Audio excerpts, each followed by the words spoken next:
நாளை முதல் கொடி பறக்கும் என தாவேகா தலைவர் விஜய் தெரிவித்திருக்கிறார். அண்மை செய்தியாக பார்த்து வருகிறோம். நாளை தாவேகாவின் கொடி அறிமுகப்படுத்தும் விழா நடைபெறவிருக்கும் நிலையில் இதனை விஜய் தெரிவித்திருக்கிறார். விவரங்களுடன் செய்தியாளர் அபினேஷ் இணைந்திருக்கிறார். அபினேஷ், விவரங்களை பதிவு செய்யலாம். லாவண்யா, நடிகர் விஜய் தமிழக வெற்றி கழகம் என்கிற கட்சியை கடந்த பிப்ரவரி மாதம் அவர் தொடங்கியிருந்தார். இந்த நிலையில அடுத்த மாதம் அவர் தன்னுடைய மாநாட்டை செப்டம்பர் மாதத்துல நடத்த இருக்கக்கூடிய நிலையில தமிழக வெற்றி கழகத்தினுடைய கட்சி கொடி அறிமுக நிகழ்ச்சி நாளை நடைபெறுகிறது என அதிகாரப்பூர்வமாக அக்கட்சியினுடைய தலைவராக இருக்கக்கூடிய விஜய் அறிவித்திருக்கிறார். நாளை முதல் இந்த கொடி தமிழகம் எங்கும் நாடெங்கும் பறக்கும் எனவும் அவர் தன்னுடைய அறிக்கையில குறிப்பிட்டிருக்கிறார். மிக முக்கியமாக நாளைய தினம் அவருடைய பனையூர் கட்சி அலுவலகத்துல காலை 9:15 மணி முதல் இந்த கட்சி கொடி அறிமுக நிகழ்ச்சியும் அதோடு கட்சிக்கான அந்த கொடி பாடலும் நாளை தினம் வெளியிடப்படும் எனவும் அவர் வெளியிட்டிருக்கக்கூடிய அறிக்கையில குறிப்பிட்டிருக்கிறார்.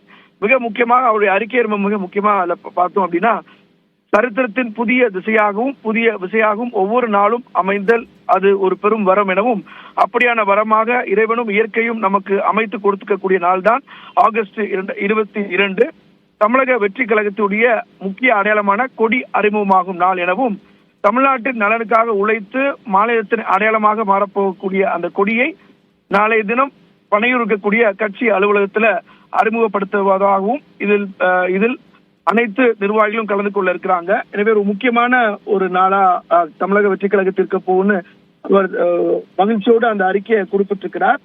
நாளைய தினம் கட்சி கொடியை அவர் ஏற்றி வைத்த பிறகு அடுத்த மாதம் செப்டம்பர் மாத பிற்பாதியில கட்சியுடைய மாநாடு என்பது விக்கிரவாண்டியில் நடைபெற இருக்கிறது. கட்சி மாநாட்டுக்கு முன்பாக இந்த கட்சி கொடியை நாளை தினம் அறிமுகப்படுத்த இருக்கக்கூடிய நிகழ்வுல அனைவரும் கலந்து கொள்ளக்கூடிய வகையில நிர்வாகிகள் கலந்து கொள்ளணும் அப்படிங்கிறது ஏற்கனவே அழைப்பு விடுக்கப்பட்டிருக்கிறது. அதிகாரப்பூர்வமாகவே நடிகர் விஜயே அறிக்கையின் வாயிலாக அந்த தகவலை உறுதிப்படுத்தி வெளியிட்டிருக்கிறார். லாவண்யா, கொடி ஏற்றி பார்த்த அந்த ஒத்திகை வீடியோலாம் வெளியாகி இருந்தது. இந்த நிலையில நாளைக்கு வர இருக்கக்கூடிய கழகத்தினுடைய நிர்வாகிகளுக்கு என்னென்ன அறிவுறுத்தல்கள்லாம் வழங்கப்பட்டிருக்கிறது? தமிழ்நாடு முழுவதிலும் இருந்தும் அந்த கட்சியுடைய தமிழக வெற்றி கழகத்தினுடைய கட்சி நிர்வாகிகள் காலை 5:30 6 மணிக்குள்ளாகவே கட்சி அலுவலகத்துக்குள்ள வந்துடணும் அப்படிங்கிறது உத்தரவா இருக்கு. அதே போல வரக்கூடிய யாருக்கும் செல்போன் உள்ளே அனுமதி இல்லை அப்படின்னு கொடுக்கப்பட்டிருக்கு, தகவல் கொடுக்கப்பட்டிருக்கு. எனவே செல்போன் யாரும் உள்ள அனுமதி கிடையாது.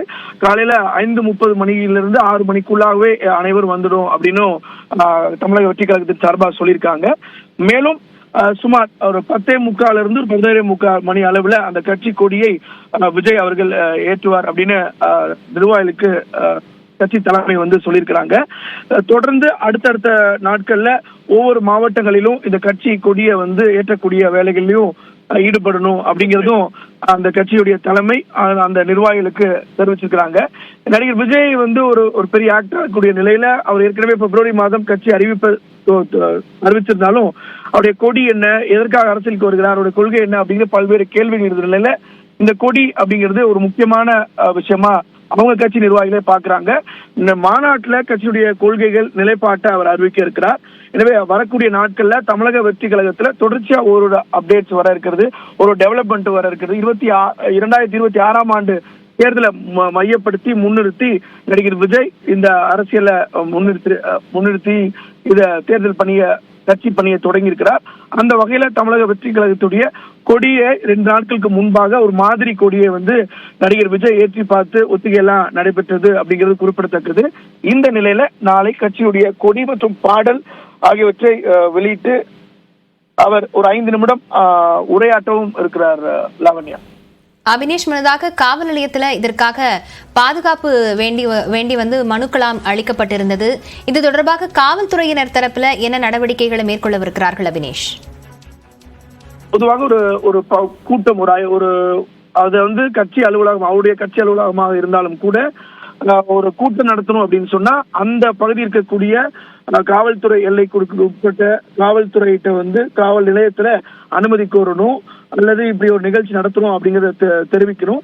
அந்த அடிப்படையில தமிழக வெற்றி கழகத்தின் சார்பில் நாளை இந்த கொடி அறிமுகமாகும் நிகழ்ச்சி நடைபெற இருக்கிறது. இதற்கு இத்தனை நிர்வாகிகள் வருவாங்க. ஏறக்குறைய மாநிலம் முழுவதும் இருந்து நிர்வாகிகள் வர இருப்பதால் அதற்கான பாதுகாப்பை வழங்கணும். இத்தனை மணில இருந்து இத்தனை மணிக்கு வரைக்கும் கொடுக்க போறோம் அப்படிங்கறதெல்லாம் அதை குறிப்பிட்டு அனுமதி கேட்டுக்கிறாங்க.